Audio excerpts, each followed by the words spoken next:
Welcome to One Chapter, One Thought.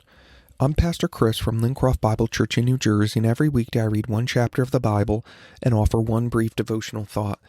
Today's reading is from the book of Ezekiel, chapter 8. Then, on September 17th, during the 6th year of King Jehoiakim's captivity, while the leaders of Judah were in my home, the sovereign Lord took hold of me. I saw a figure that appeared to be a man. From what appeared to be his waist down, he looked like a burning flame.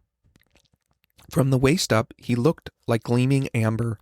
He reached out what seemed to be a hand and took me by the hair. Then the Spirit lifted me up into the sky and transported me to Jerusalem in a vision from God. I was taken to the north gate of the inner courtyard of the temple, where there is a large idol that has made the Lord very jealous. Suddenly, the glory of the Lord of Israel was there, just as I had seen it before in the valley. Then the Lord said to me, Son of man, look toward the north. So I looked, and there to the north, beside the entrance of the gate near the altar, stood the idol that had made the Lord so jealous. Son of man, he said, do you see what they are doing? Do you see the detestable sins the people of Israel are committing to drive me from my temple? But come, and you will see even more detestable sins than these. Then he brought me to the door of the temple courtyard, where I could see a hole in the wall. Then he said to me, Now, son of man, dig into the wall. So I dug into the wall and found a hidden doorway. Go in, the Lord said, and see the wicked and detestable sins they are committing in there.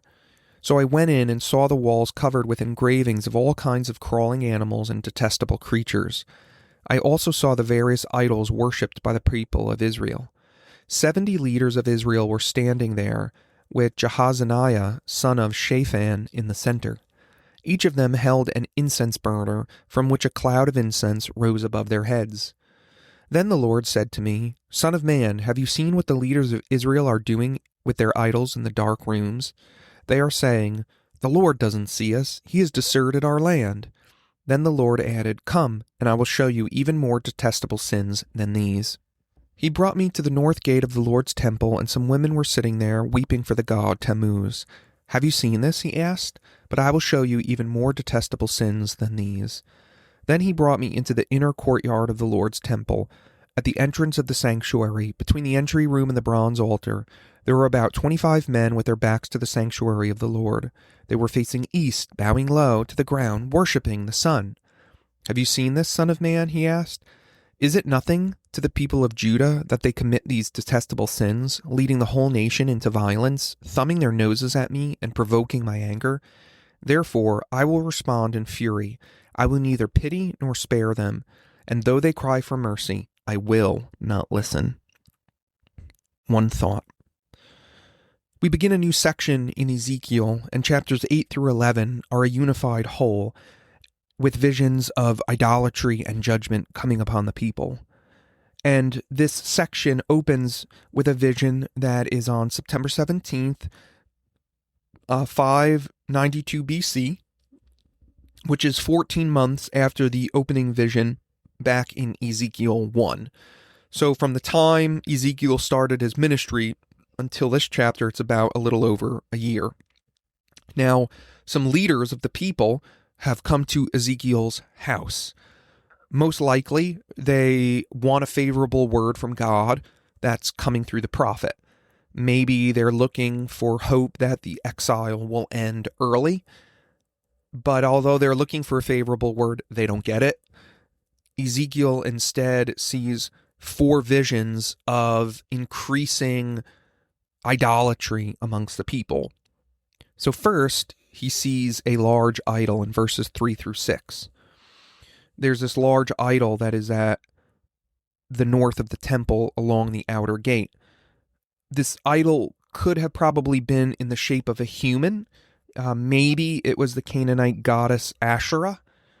And so it's at the outer gate, the northern part of the gate, and specifically, those that were stationed at the north part of the temple should have been able to defend the temple from attack. But again, in the irony of this chapter, the very idolatry of the people is leading to the people getting attacked. Then Ezekiel sees a second vision of idolatry, where there is this secret chamber in the temple. So he digs through a wall into a secret passageway, finds a secret room in verses 7 through 13, and there are 70 elders, 70 leaders of Israel offering incense, and they're doing it in this room where the walls are all carved with animal figures on them. And that probably is a practice that comes from Egypt, offering incense before these animal figures, as well as this probably was an attempt to ward off demonic attacks. But again, what the people are doing, they are trying to be spared, and yet it's directly causing their judgment. Then Ezekiel sees women weeping for Tammuz in verses 14 through 15. And Tammuz was a goddess, or a god who kind of had this story where he descended into the underworld, and then he eventually returned. And in these myths, his descent into the underworld and return often correlated to the rhythms of nature, probably like, going from winter to spring, death and rebirth kind of thing. But this ritual of weeping for Tammuz was a ritual in Babylon. And so, again, the Israelites are engaging in these idolatrous practices. And then finally, the worst case of idolatry is found in the inner court of the temple in this vision. In verse 16, 25 men are bowing down and worshiping the sun. Now, we need to pay careful attention to the language because it's extremely significant. It says that they have turned their backs on the sanctuary, turned their backs on the temple. In other words, they're literally turning their back on God and worshiping the sun, worshiping other gods than him.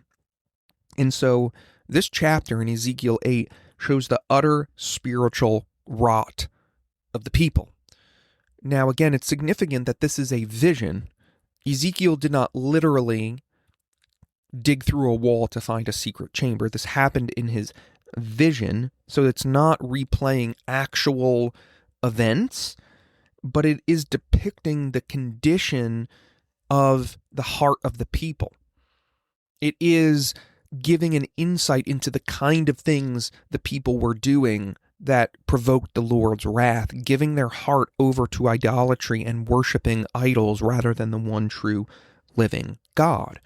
And how this applies today, I think, is that just remembering that we, as the people of God, we are now the temple. And we are to keep the temple holy and avoid idolatry, as we've talked about before. And so we must be vigilant to guard the temple of our heart, guard the space of the Holy Spirit in our life, so that we do not chase after other things, but we worship the one true living God.